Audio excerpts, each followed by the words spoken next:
Hi guys, आज हम start करते हैं एक्सरसाइज 10.2। एक्सरसाइज 10.2 स्टार्ट करने से पहले हम सबसे पहले इसमें जो मोस्ट इम्पॉर्टेंट थ्योरम है, थ्योरम 10.2, इसको प्रूफ करेंगे। ठीक है, इसी के ऊपर बेस्ड आपकी एक्सरसाइज 10.2 है। तो देखते हैं इस थ्योरम को हम। थ्योरम 10.2 क्या लिखा है इसमें? The length of tangents draw from an external point to a circle are equal. इसका मतलब अगर कोई बाहर हम किसी पॉइंट से सर्कल पर दो टेंजेंट खींचेंगे तो उनकी लेंथ इक्वल होगी। आपको मैंने पिछले वीडियो में ये तो बताया था कि अगर सर्कल के बाहर कोई पॉइंट है तो हम उससे उस सर्कल पर सिर्फ दो टेंजेंट ही खींच सकते हैं। ठीक है, और वहाँ पे मैंने आपको ये भी बताया था कि उन दोनों की लेंथ इक्वल होती है। यह एक थ्योरम है। आज हम इसको प्रूफ करेंगे। ठीक है, तो आपकी बुक में इसको प्रूफ करने के दो तरीके बताए हुए हैं उन्होंने। ठीक है, एक तो उन्होंने यहाँ पे बताया कि कांग्रुएंस से आप इसको प्रूव कर सकते हैं, और सेकंड तरीका इसमें रिमार्क में दिया हुआ है कि आप इसमें पाइथागोरस थ्योरम का यूज़ करके भी इसको प्रूफ कर सकते हैं। ठीक है, यहाँ दिया हुआ है the theorem can also be prove by using the Pythagoras theorem. तो मैं इसको पाइथागोरस थ्योरम से भी प्रूव करके बता रहा हूँ आपको, और साथ ही आपको इस कांग्रुएंस से भी प्रूव करके बता रहा हूँ। ठीक है, सबसे पहले मैं पाइथागोरस से इसको प्रूव कर रहा हूँ। पहले देखते हैं गिवन डेट। आपको स्टेटमेंट समझ में आ गई होगी क्या बोल रहा है वो। गिवन डेट मैं डायग्राम बना के बता देता हूँ आपको। क्या बोला है? The length of tangents draw from an external point. ये एक सर्कल है। ठीक है, एक सर्कल हो गया, बाहर कोई पॉइंट है, एक्सटर्नल पॉइंट ले लेते हैं हम। ये कोई बाहर एक पॉइंट है, यहाँ से दो टेंजेंट इस पर हम खींच रहे हैं। तो आपको प्रूफ करना है कि जो इसकी लेंथ है वो इक्वल होगी। एक टेंजेंट हो गई, एक टेंजेंट यहीं से इसी पॉइंट से ये खींची मैंने। ठीक है, ये तो टेंजेंट हो गई है, इसको बोल दिया सेंटर। देन इसको नाम दे दिया मैंने P, इसको नाम दे दिया A, और इसको नाम दे दिया B। ठीक है, सेंटर को नाम दे दिया है O। तो आपको ये प्रूफ करना है कि P है PA इक्वल टू PB। ठीक है, गिवन में देखते हैं क्या क्या दिया हुआ हमने। तो हमने क्या ले लिया है? Two tangent PA and PB। तो लिखते हैं हम two tangent PA and PB। ठीक है, फ्रॉम एन, कहाँ से खींचे हमने इसको? From an external point P। ठीक है, P से हमने खींची है from an external point P to a circle with centre O। ठीक है, समझ पड़ गई? लाइन क्या दिया है हमको? Two tangent PA and PB from an external point P to a circle with centre O। मतलब बाहर P पॉइंट से हमने दो टेंजेंट खींची है और इस सर्कल पे खींची है, उसका सेंटर क्या है? O। देन इसमें प्रूफ करने से पहले हमें कुछ कंस्ट्रक्शन करना पड़ेगा, क्योंकि हमको पता है जब तक हम राइट एंगल ट्रायंगल कंप्लीट नहीं करेंगे तब तक पाइथागोरस थ्योरम यूज़ नहीं कर सकते। तो हम इसमें कंस्ट्रक्शन करते हैं। कंस्ट्रक्शन, क्या कंस्ट्रक्शन कर रहे हैं हम? OA और OB को मिला रहे हैं, तो ज्वाइन OA एंड OB। इसको ज्वाइन कर देते हैं, OA को ज्वाइन कर दिया और OB को ज्वाइन कर दिया। ठीक है, ज्वाइन OA एंड OB। तो आपने पिछले थ्योरम में पढ़ा था, थ्योरम 10.1 में, कि जो रेडियस होती है OA और OB दोनों रेडियस है, रेडियस ऑलवेज परपेंडिकुलर होती है टेंजेंट के। ठीक है, तो OA जो है परपेंडिकुलर है PA, और OB जो परपेंडिकुलर है PB। ठीक है, इसी का हम यहाँ पे यूज़ करेंगे, तभी तो हम राइट एंगल ट्रायंगल बनाएंगे। और साथ ही हम इसको भी ज्वाइन करेंगे, क्योंकि ट्रायंगल कंप्लीट करना पड़ेगा हमें। इसको भी ज्वाइन कर देते हैं, O से लेके P को भी हमने ज्वाइन कर दिया। ठीक है, अब यहाँ पे दो राइट एंगल ट्रायंगल आपके बन गए। तो कंस्ट्रक्शन में हमने जो किया वो लिख देते हैं, ज्वाइन OA OB एंड, और किसको ज्वाइन किया? OP। ठीक है, तीनों को हमने ज्वाइन किया है। देन प्रूफ करते हैं यहाँ से हम।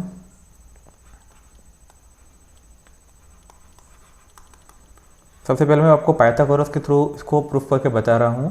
ठीक है, तो आप देखिए, पहले तो पाइथागोरस लगाने के लिए हमको बताना पड़ेगा कि राइट एंगल ट्रायंगल है। तो हम इसको वो थ्योरम 10.1 से बता देते हैं कि रेडियस ऑलवेज परपेंडिकुलर होती है। रेडियस परपेंडिकुलर होती है किसके? टेंजेंट के। ठीक है, आप वहाँ पे लिख के आना पूरा, मैं आपको ऐसे बता रहा हूँ। रेडियस जो है परपेंडिकुलर होती है टेंजेंट के। तो उससे क्या हो गया कि ट्रायंगल OAP, यहाँ पे जो एंगल OA है एंड एंगल B कितना होगा? 90 डिग्री। ठीक है, तो हम यहाँ पे पाइथागोरस थ्योरम यूज़ कर सकते हैं ट्रायंगल ओ ए बी में और ट्रायंगल ओ बी बी में। तो using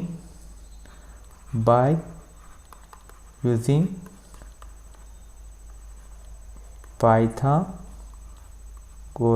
theorem.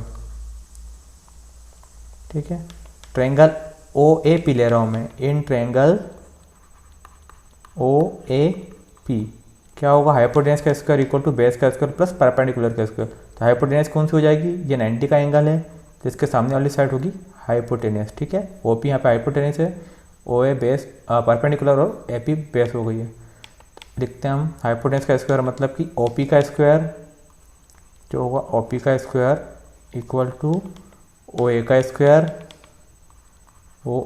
Square plus A P का स्क्वायर। ठीक है, इतना समझ में आ गया आपको। इसको सिर्फ पाइथागोरस थ्योरम यूज़ किया हमने और कुछ नहीं किया। इसको हमने दे दिया इक्वेशन नंबर 1। ये हो गई आपकी इक्वेशन नंबर, इसको दे दिया इक्वेशन नंबर 1। ठीक है, बहुत सिंपल है, कुछ भी नहीं करना, बस सेम ऐसा किया हमने नीचे वाला ट्रायंगल में भी अप्लाई करना है। इन ट्रायंगल, कौन सा ट्रायंगल बचा है, ओ पी और बी, मतलब ओ बी पी ट्रायंगल। ठीक है, in triangle O B P, यहाँ भी पाइथागोरस थ्योरम यूज़ कर रहे हैं। तो यहाँ पे आपका जो हाइपोटेनस होगा ये वाली सामने वाली साइड होगी ओ पी, क्योंकि ये तो 90 का एंगल है, ये परपेंडिकुलर हो रही है बेस है, तो ओ पी का स्क्वायर हो गया यहाँ पे भी, ओ पी का square equal to O B का स्क्वायर प्लस पी बी का स्क्वायर। तो हो गया ओ बी का स्क्वायर प्लस पी पी का स्क्वायर। ठीक है, इसमें हमें कम लिखना पड़ा, पाइथागोरस थ्योरम यूज़ किया तो कांग्रुएंट में हमको ज़्यादा लिखना पड़ता था, यहाँ थ्योरी कम लिखना पड़ी, लॉजिक है बस। तो यहाँ पे देखो, यहाँ पे भी ओ पी का स्क्वायर है और यहाँ पे भी ओ पी का स्क्वायर है, तो हम लिखते हैं from 1 and 2, from equation 1 and 2। ठीक है, दोनों के ये वाला पार्ट भी इक्वल होंगे, अगर ये लेफ्ट हैंड साइड इक्वल है तो राइट हैंड साइड भी इक्वल होंगे। तो हम लिख सकते हैं ओ ए का स्क्वायर प्लस ए पी का square equal to O B का स्क्वायर प्लस बी पी का स्क्वायर। ठीक है, अगर लेफ्ट हैंड साइड इक्वल है तो राइट हैंड साइड भी दोनों के इक्वल होंगे, तो दोनों को यहाँ को इसको और इसको मैंने नीचे लिख दिया है। देन अब आप देखो ओ ए और ओ बी दोनों क्या है, रेडियस है, तो दोनों इक्वल होगी। ओ ए बी क्या है आपकी रेडियस है और ओ पी भी क्या है आपकी रेडियस है, और सेम सर्कल की रेडियस है, तो ओ A equal to O B हम लिख सकते हैं। तो यहाँ हम लिख सकते हैं O A equal to O B, ये हो गया O A equal to O B. क्या रीज़न है इसका, both are radius of same circle. ठीक है, both are radius of same circle ना। तो हम ओ ए की जगह पे ओ बी रिप्लेस कर दिया, फिर ओ बी की जगह पे ओ ए रिप्लेस कर सकते हैं। ठीक है, तो मैं ओ बी की जगह पे क्या रिप्लेस कर रहा हूँ, ओ ए। इसको मैंने ऐसा कैसा लिख दिया, ओ ए का स्क्वायर प्लस ए पी का square equal to O B की जगह पे मैंने क्या रिप्लेस कर रहा हूँ, ओ ए। यहाँ भी लिख दिया ओ ए का स्क्वायर प्लस बी और पी का स्क्वायर। ठीक है, अब आप देखो ओ ए का स्क्वायर इधर भी और ओ ए का स्क्वायर इधर भी, अगर इसको उधर लेके जाएंगे तो माइनस का हो जाएगा, तो मैं इसको यहीं पे कैंसिल कर देता हूँ, इससे ये कैंसिल हो गया। अब आपके पास क्या बचा, ए पी का square equal to P P का स्क्वायर। ठीक है, अब स्क्वायर से स्क्वायर हम इसको हटा सकते हैं। ठीक है, दोनों का अंडर रूट करते हैं तो ये हो जाएगा A P equal to B P, और हमको यही प्रूफ करना था कि दोनों साइड इक्वल होती है। ठीक है, A P equal to B B. हमको देखो प्रूफ में मैंने क्या लिखा था, टू प्रूफ में लिखना भूल गया। हमको प्रूफ ये करना था कि जो टेंजेंट ए पी है वो टेंजेंट बी पी के इक्वल होती है। यहाँ पे अगर टू प्रूफ, कौन सी टेंजेंट ए पी इक्वल होती है टेंजेंट बी पी के। ठीक है, तो हमको यही प्रूफ करना था, हमने यहाँ पे प्रूफ कर दिया है। ठीक है, टेंजेंट ए पी, तो हम लिख सकते हैं हैंस प्रूव्ड। ठीक है, तो ये आपको मेथड 1 समझ में आई, पाइथागोरस थ्योरम यूज़ किया हमने और कुछ भी नहीं किया, सिर्फ 2 ट्रायंगल यहाँ पे बनाया, राइट एंगल ट्रायंगल, और सिर्फ पाइथागोरस थ्योरम यूज़ किया है और कुछ भी नहीं किया। तो मुझे तो ज़्यादा सिंपल यही लगती है। देन सेकंड मेथड होती है कांग्रुएंस से, तो मैं आपको वो भी करके बता देता हूँ। देखिए आप सेकंड मेथड को ना, फर्स्ट मेथड आपको समझ में आई, अब हम इसकी सेकंड मेथड देखते हैं। सेकंड मेथड, ठीक है, देखो सेकंड मेथड में हमको प्रूफ क्या करना है, मैं पूरा नहीं लिख रहा हूँ, जो मैंने गिवन में था पूरे लिख चुका हूँ। प्रूफ में हमको करना है कि जो पी ए है वो पी बी के इक्वल है। अभी हमने यही प्रूफ किया था पाइथागोरस से, अब मैं इसको कांग्रुएंस से प्रूफ करके बता रहा हूँ, ठीक है। तो मतलब आपको जो पी ए साइड है वो पी बी साइड के इक्वल प्रूफ करना है। तो हम बोल सकते हैं कि जो ऊपर वाला ट्रायंगल है, इस ट्रायंगल को अगर ले लें, ये ऊपर वाला जो ट्रायंगल है, अगर इस ट्रायंगल को हम नीचे वाले ट्रायंगल से कांग्रुएंस बता दें तो भी आपको पता है कांग्रुएंस ट्रायंगल में तीनों साइड और एंगल इक्वल होते हैं। तो अगर हम ऊपर वाला ट्रायंगल और ये नीचे वाला जो ट्रायंगल दिया हुआ है इसको अगर इक्वल बता दें, मतलब इसको कांग्रुएंस बता दें ऊपर वाला और नीचे वाला ट्रायंगल को, तो हम बोल सकते हैं कि P A equal to P B. तो हम यहाँ पे वही प्रूफ करेंगे। देखिए हमको बताना है ट्रायंगल जो ओ ए पी है वो ट्रायंगल ओ बी पी के कांग्रुएंस है, देन वो ऑटोमेटिक प्रूव हो जाएगा कि A P equal to P B. तो हम बताते हैं यहाँ पे क्या क्या आपको इक्वल दिख रहा है। देखो ओ ए और ओ बी दोनों रेडियस है, देन एंगल भी यहाँ पे 90 का है तो एंगल ए यहाँ पे 90 का है, दो चीज़ तो हो गई। और ओ पी साइड यहाँ भी है और यहाँ भी दोनों में कॉमन है, ठीक है। लेकिन ओ पी साइड यहाँ पे क्या है, हाइपोटेनियस, और उसमें भी हाइपोटेनियस। इस बात का आप ध्यान रखना कि ओ पी साइड दोनों में हाइपोटेनियस है। तो यहाँ पे आर एच एस लगेगा कांग्रुएंसी में, ठीक है, ठीक है। राइट एंगल, हाइपोटेनियस और साइड। तो हम लिख रहे हैं यहाँ पे राइट एंगल कौन सा हो गया, angle O A P in triangle O A P and triangle O P P में, ठीक है। क्या लिख रहे हैं हम, triangle angle O A P, angle O A P equal to angle O B P, ठीक है। बोथ आर 90 डिग्री, ठीक है, बोथ आर 90 डिग्री। 90 डिग्री क्यों है, क्योंकि आपको पता है कि रेडियस जो होती है वो परपेंडिकुलर होती है टेंजेंट के, इसलिए 90 डिग्री है। देन आगे देखते हैं हाइपोटेनस ओ पी, इसमें भी इक्वल है और नीचे वाले ट्रायंगल में भी इक्वल है। तो जो हाइपोटेनस है O P equal to O P, common side हो गई, कॉमन साइड। देन थर्ड जो रेडियस है O A equal to O B, दोनों में इक्वल है, O A equal to O B, radius of same circle, radii of same circle, ठीक है। तो हम बोल सकते हैं कि जो ट्रायंगल ओ ए पी है और ट्रायंगल ओ बी पी दोनों कांग्रुएंस है, ठीक है। Triangle O A P congruent है ट्रायंगल ओ बी पी के, ठीक है, by R right angle hypotenuse side congruency, ठीक है। तो अगर ये दोनों कांग्रुएंट है तो by simplicity O P equal to हो जाएगा पी बी, मतलब corresponding part of congruence triangle, ठीक है। तो हो जाएगा by simplicity A P equal to B P, ठीक है। ये प्रूफ करना था, इसको लिख दिया by simplicity corresponding part of congruence triangle, ठीक है। Then hence prove. तो मैंने आपको दोनों मेथड बता दी, आपको जो भी अच्छी लगे आप उससे इसको सॉल्व कर सकते हैं ना। अब देखते हैं हम एक्सरसाइज, पहले देख लेते हैं इस थ्योरम का हम कहाँ कहाँ पे यूज़ कर सकते हैं, ठीक है। तो इसको देखते हैं पहले कि हम इसका और क्या क्या यूज़ कर सकते हैं थ्योरम का। देखिए इस ट्रायंगल में अभी हमने इसको कांग्रुएंस प्रूफ किया है, इसका मतलब कांग्रुएंस ट्रायंगल में जो एंगल और साइड होती है वो इक्वल होती है, मतलब हम पी ये तो हमको पता लग गया है कि जो पी ए है वो हमेशा पी बी के इक्वल होगी, ठीक है, इस कंडीशन में।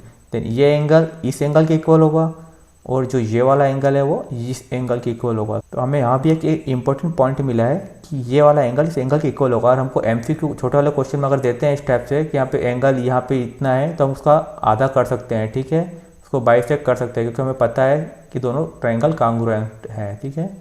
तो इसका एक तो यहाँ पे यूज़ हो गया। देन यहाँ भी हमें अगर एंगल फाइंड करना हो तो हम यहाँ भी उसका आधा कर सकते हैं, ठीक है। एक तो हमको इसका ये एडवांटेज हो गया। दूसरा एडवांटेज देखते हैं हम इसका कि हमें पता है कि ये वाला एंगल कितने का होता है, 90 का, ये वाला एंगल भी 90 का, ठीक है। और ये पूरा बन रहा है ओ ए पी बी, क्या बन रहा है, क्वाड्रिलेटर। तो क्वाड्रिलेटर के चारों एंगल का सम कितना होता है, 360 होता है।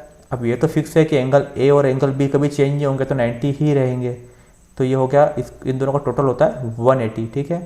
तो ये तो 90 फिक्स है, 90 फिक्स है, इन दोनों का टोटल हो गया 180। अगर आपको एक एंगल यहाँ का पता हो, यहाँ पर दिया हो, मान लो आपको दिया हो कि ये 100 है और आपको पूछा हो कि ये वाला बताओ ये कितना हुआ, और इन दो का टोटल 180 तो फिक्स है, तो इन दो का टोटल भी क्या होगा 180 ही होगा।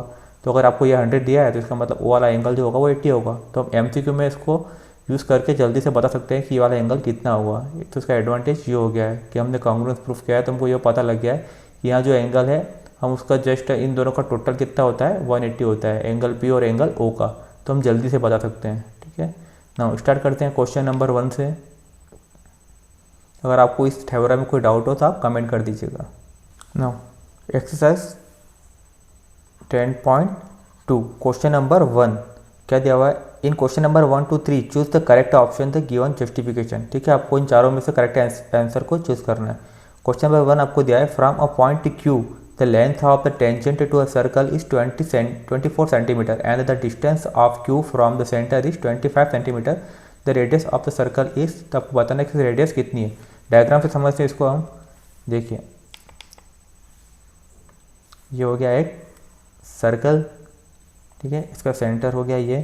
क्या बोला है फ्रॉम अ पॉइंट Q, मतलब एक पॉइंट है Q, एक पॉइंट ले लिया हमने Q।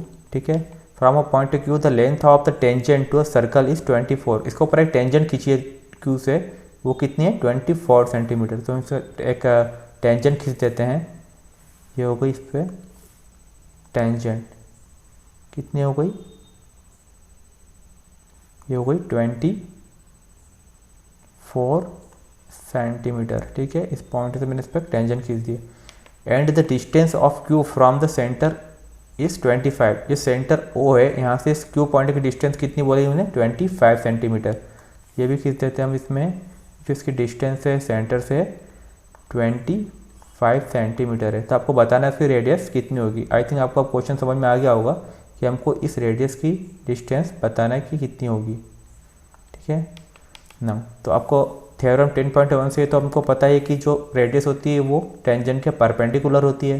ठीक है, तो ये एंगल कितना हो जाएगा 90 का। और अगर एंगल 90 का है तो जो ट्रायंगल हो गया ये हो गया राइट एंगल ट्रायंगल। तो इसमें हम पाइथागोरस थ्योरम यूज़ कर सकते हैं। तो by using Pythagoras theorem, by using Pythagoras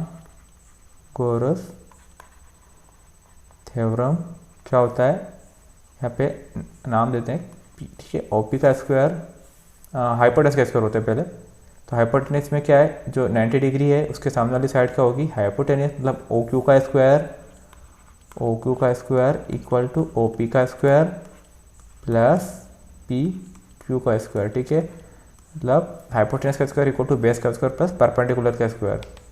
ठीक है, in right angle triangle OPQ में। तो OQ क्या हो गया आपका, O से लेके Q तक की डिस्टेंस 25 सेंटीमीटर, ये हो गई 25 का स्क्वायर इक्वल टू OP हमको फाइंड करना है, OP का square as it is plus PQ, P से Q की डिस्टेंस आपको दिए 24 सेंटीमीटर, ये हो गई 24 सेंटीमीटर। नाउ 25 का स्क्वायर 25 इंटू 25 होता है 625 इक्वल टू OP का स्क्वायर ऐसा का ऐसा एज इट इज, देन 24 का स्क्वायर होता है 576, आई थिंक 576। नाउ ये 576 इस साइड जाएगा तो माइनस का हो जाएगा, अभी प्लस में है, हो जाएगा 625 माइनस 576 इक्वल टू OP का स्क्वायर। माइनस करते हैं, 15 में से 6 माइनस किया तो आया 9, देन 12 में से 8 माइनस किया तो बचा 12 में से 8 माइनस किया तो बचा 4। ठीक है, 6 में से 6 माइनस किया तो 0, तो हो गया 49 इक्वल टू OP का स्क्वायर। तो सेटिंग से लिख लेते हैं कि OP का स्क्वायर किसके इक्वल होगा 49 के। तो स्क्वायर हटाएंगे हम यहाँ पे, OP equal to under root में 49। तो OP इक्वल टू क्या हो जाएगा प्लस माइनस 7, लेकिन माइनस का यहाँ पे पॉसिबल नहीं क्योंकि जो हमने फाइंड किया वो साइड है। तो OP इक्वल टू क्या आई 7, ये हो गई 7 सेंटीमीटर। तो देखते हैं ये ऑप्शन हमको दिया है। ठीक है, हमको ऑप्शन दिया था 7 सेंटीमीटर, तो आपका ऑप्शन A करेक्ट होगा। ठीक है, ये जो होगा आपका आंसर होगा। अगर इसमें आपको कोई डाउट होता है कमेंट कर दीजिएगा। आई थिंक आपको समझ में आ गया है। वैसे ये MCQ में पूछा था, अगर आपको ये क्वेश्चन पूछेंगे तो आपको प्रॉपर इसमें लिख के आना है, प्रॉपर प्रेजेंटेशन आपको इसमें करना है कि ये आपको यहाँ तक भी लिखना पड़ेगा कि जो है ये आपको OP है, रेडियस परपेंडिकुलर होती है टेंजेंट की, ये लाइन आपको लिखना पड़ेगी ऊपर। ठीक है, अभी MCQ था तो हमने इसको ऐसे जल्दी जल्दी सॉल्व कर लिया है। नाउ नेक्स्ट देखते हैं question second. Now question number second, इसमें दिया हुआ इन फिगर 10.11, आपको इस पर फिगर उन्होंने बना के दिया हुआ है। If TP and TQ are the two tangent, ये जो TP है और TQ है ये दो टेंजेंट है, to a circle with centre O so that angle P O Q equal to 110 degree आपको दिया हुआ है। Then P T Q is equal to, आपको ये पी टी क्यू ये वाला एंगल फाइंड करना है, ठीक है, ये वाला एंगल आपको यहाँ पे फाइंड करना है पी टी क्यू। तो अगर आप यहाँ पे एम सी क्यू दिया हुआ है, अगर मैंने आपको जो अभी बताया था उसके अकॉर्डिंग हम देखें तो आपको पता है कि ये कितना होगा 90, ये कितना होगा 90, और अभी मैंने आपको बताया था 90 90 हमेशा होंगे, और एंगल टी का सम कितना होना चाहिए 180, ठीक है। तो हम 180 में से 110 को माइनस करेंगे तो 70 आ जाएगा, ये हमारा आंसर होगा। ये तो हम इसलिए मैंने कहा था कि थ्योरम का बहुत यूज़ है, ठीक है, हम इसको आसानी से बता सकते हैं। दूसरा, ये पूरा क्वाड्रिलेटर होता है, quadrilateral O Q T P, ठीक है, और हमको पता है क्वाड्रिलेटर के चारों एंगल का सम कितना होता है 360। तो हमको अगर प्रेजेंटेशन करना होगा, अगर क्वेश्चन पूछा हो तो हमको पूरा बताना पड़ेगा कि ओ पी टी क्यू क्या है, क्वाड्रिलेटर है, ठीक है। Now in quadrilateral O P T Q, now in quadrilateral O P T Q, ठीक है। तो क्या एंगल पी, मैं पूरा नहीं लिख रहा हूँ, सिर्फ angle P plus angle O plus angle Q plus angle T, इन सबका सम कितना होता है 360, ठीक है, क्योंकि उसमें जैसे एंगल सम प्रॉपर्टी होती है ट्रायंगल में, वैसे क्वाड्रिलेटर की भी होती है कि सभी एंगल का सम कितना होता है 360। एंगल पी कितना होगा 90 क्यों होगा, क्योंकि आपको पता है कि जो रेडियस है वो टेंजेंट के परपेंडिकुलर होती है, ठीक है, radius is perpendicular to tangent. तो हो गया एंगल पी 90 का, एंगल ओ है 110 डिग्री प्लस एंगल क्यू भी 90 डिग्री प्लस एंगल टी हमको फाइंड करना है, इक्वल टू कितना होता है 360 डिग्री, ठीक है। तो इन सबको प्लस करेंगे तो 90 और 90 हो गया 180, 180 और 110, तो 180 और 100 हो गया आपका 280 और 10 हो गया 290, ठीक है, टोटल हो गया 290 plus angle T equal to 360 degree. तो angle T equal to 360 degree minus 290 degree. तो एंगल टी आपको जो हो जाएगा, माइनस करेंगे 0 में से 0 माइनस किया 0, 16 में से 9 माइनस किया तो 7 और 3 में 3 माइनस हुआ 0, वो आपका एंगल आंसर हो गया 70 डिग्री, ठीक है। तो हमने आपको ऐसे ही बता दिया था कि अगर एमसीक्यू में क्वेश्चन आए तो हमको ऐसे ही सॉल्व कर लेना है, लेकिन अगर ये क्वेश्चन पूरा प्रॉपर आएगा, अगर एमसीक्यू में नहीं होगा तो आपको पूरा प्रॉपर प्रेजेंटेशन देना पड़ेगा कि गिवन है हमको टेंजेंट दी है, PT and QT two tangent है, देन ओपी परपेंडिकुलर है पीटी के, बिकॉज रेडियस ऑलवेज परपेंडिकुलर होती है टेंजेंट, तो आपको वहाँ पे वो रीज़न भी देना पड़ेगा। देन आपको ये भी बताना पड़ेगा क्वाड्रिलेटर के चारों एंगल का सम 360 होता है। उसके बाद आपको इस टाइप से क्वेश्चन को करना होगा, ठीक है। यहाँ पे एमसीक्यू था तो हमने इस टाइप से छोटा क्वेश्चन कर दिया है। अब आपके ऊपर है कि क्वेश्चन कितने नंबर में आया है, उसके हिसाब से आपको यहाँ पे करना है। अगर वो ज़्यादा नंबर में होगा तो आपको यहाँ पे पूरा प्रॉपर प्रेजेंटेशन देना पड़ेगा, और एमसीक्यू होगा तो आपको शॉर्ट में इसको करना पड़ेगा, ठीक है ना। थर्ड देखते हैं। इसके बाद थर्ड क्वेश्चन आपको दिया हुआ है, आपको बोला है क्वेश्चन में इफ दो टेंजेंट है P A and P B from a point P to a circle with centre O, ठीक है, आर इंक्लाइंड, दोनों टेंजेंट एक दूसरे से इंक्लाइंड है, मतलब एक दूसरे से झुकी हुई है, ठीक है। इंक्लाइंड मतलब झुकना होता है, अपने पिछले वाले चैप्टर में भी हम इंक्लाइंड वर्ड बहुत बार आ चुका है, इसका मतलब झुका होता है, मतलब दोनों टेंजेंट एक दूसरे से एंगल बना रही है 80 डिग्री का। तो आपको बताना है कि P O A is equal to कितना होगा। तो हम डायग्राम बना के समझते हैं इसको। देखिए एक सर्कल हो गया, ये एक सर्कल हो गया है, एक पॉइंट उन्होंने बोला है कि पी ए पॉइंट है और पी ए और पी बी दो टेंजेंट है। तो मैं पॉइंट ले लेता हूँ, पी ए और पी बी दो टेंजेंट है, ठीक है। ये पॉइंट ले लिया मैंने पी, तो P A and P B दो टेंजेंट है, एक टेंजेंट और यहाँ से ये हो गई पी बी, ठीक है। देन इसको ले लिया centre, are incline at each are incline to each other at angle of 80 degree, ये दोनों से 80 डिग्री का एंगल बना रही है, दोनों एक दूसरे से 80 डिग्री पे झुकी हुई है। तो आपको एंगल फाइंड करना है कि पी ए, इसको दे दिया नाम ओ, ठीक है। No P O A is equal to, मतलब angle P O A find करना है। तो इसको हम पूरा कंप्लीट कर लेते हैं ना। डायग्राम देख लिया हमने, डायग्राम कंप्लीट कर लिया है। हमको बताना है कि पी एंगल पी ओ ए कितना होगा, ठीक है। तो फिर से अगर एमसीक्यू के अकॉर्डिंग हम करें, ट्रिक का यूज़ करें यहाँ पे, तो आप देखो कि ये जो एंगल ए होगा ये कितना हो गया 90 का, एंगल बी हो गया ये भी कितना हो गया 90 का, एंगल P P 80 दिया है तो हमको पता है, हमने कांग्रुएंट दोनों को प्रूव किया था कि दोनों ट्रायंगल कांग्रुएंट है। तो ऊपर वाला कितना हो जाएगा 40 का, ये 40 का हो गया, क्योंकि आपको पता है कांग्रुएंट है, जितना ऊपर का होगा उतना नीचे का भी होगा। तो यहाँ 80 दिया है तो आधा कर दिया, ये हो गया 40। ये 90 है, ये 40 है ट्रायंगल में, और आपको पता है ट्रायंगल के तीनों एंगल का सम कितना होता है 180। तो 90 और 40 हो जाएगा आपका 130। देन 180 में से 130 को माइनस कर देंगे तो आ जाएगा 180 में से 130 को माइनस कर देंगे तो कितना आ जाएगा ये 50। ठीक है, मतलब आपका जो आंसर होगा ये होगा ए वाला 50। तो अगर एमसीक्यू को हम इस टाइप से सॉल्व करते हैं, इसलिए तो बोला कि आपको कॉन्सेप्ट पूरा क्लियर होना चाहिए। ठीक है, इसलिए हम थ्योरम को हमने पढ़ा था वहाँ पे। 80 है, इसको हमने हाफ किया तो 40 हो गया। देन यहाँ 90 का एंगल है, ऊपर एक ट्रायंगल बन रहा है AOP, यहाँ एंगल सम प्रॉपर्टी का यूज़ किया, तीनों एंगल का सम 180 होता है। 40 + 90 प्लस इसको फाइंड कर लेंगे इक्वल टू 180 हो जाएगा। ठीक है, एमसीक्यू में इस तरह से हम करते हैं। ना दूसरा तरीका देख लें इसका। आप भी देखो, एंगल A 90 है, एंगल B 90 है और P पूरा 80 है। ठीक है, आपको पता है क्वाड्रिलेटर बन रहा है OAPB, इन सब का सम कितना होता है 360।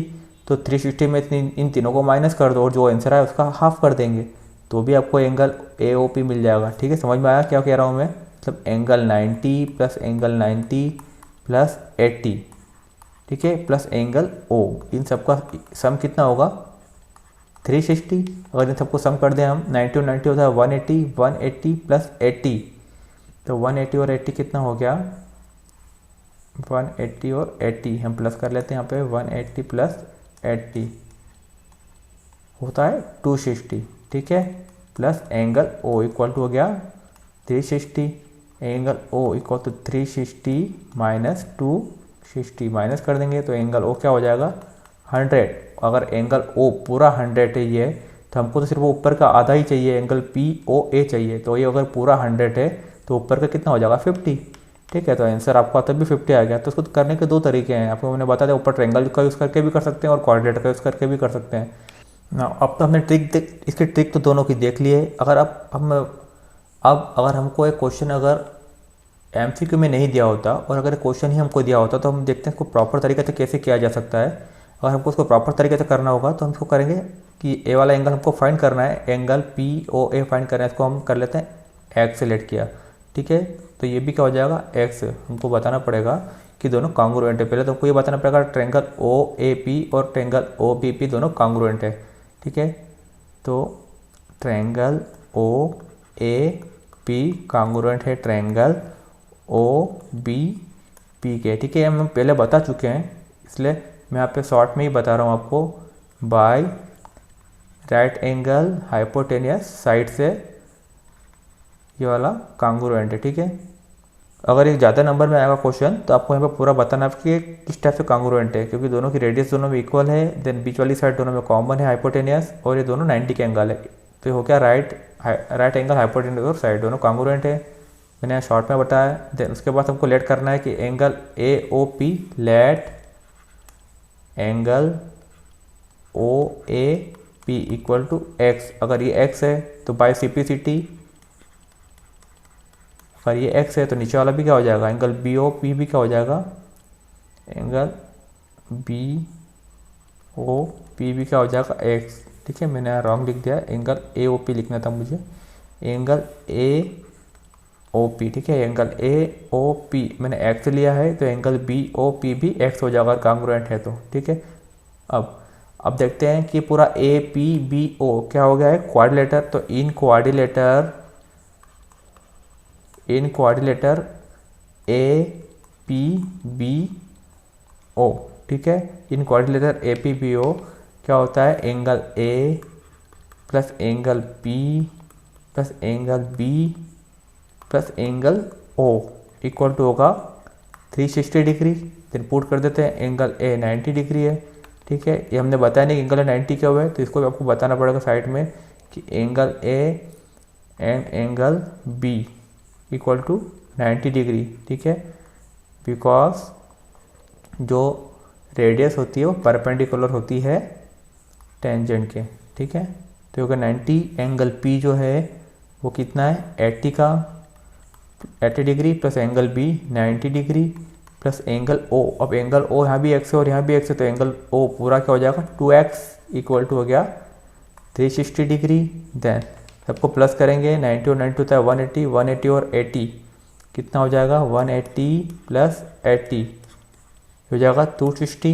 ठीक है, ये हो गया 260 degree plus 2x equal to 360 degree. Then 2x ऐसा का ऐसा एज इट इज़ 360 यहाँ पे हो गया।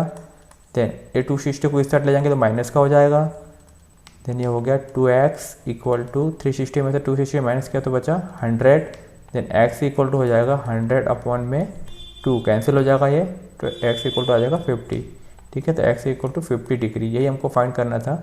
अगर आपको क्वेश्चन आएगा MCQ नहीं आए तो आपको एक पूरा प्रॉपर प्रेजेंटेशन इसमें करना पड़ेगा। अब आपके ऊपर है आप कितने नंबर में क्वेश्चन है और उसको किस टाइप से कर सकते हैं। ठीक है, MCQ में आए तो हम सीधे ट्रिक ही यूज़ कर सकते हैं इसमें, जो मैंने आपको पहले बताई है। तो आपको आंसर हो गया है 50 डिग्री। अगर आपको इसमें कोई डाउट हो तो आप कमेंट कर दीजिएगा। ठीक है, थैंक यू।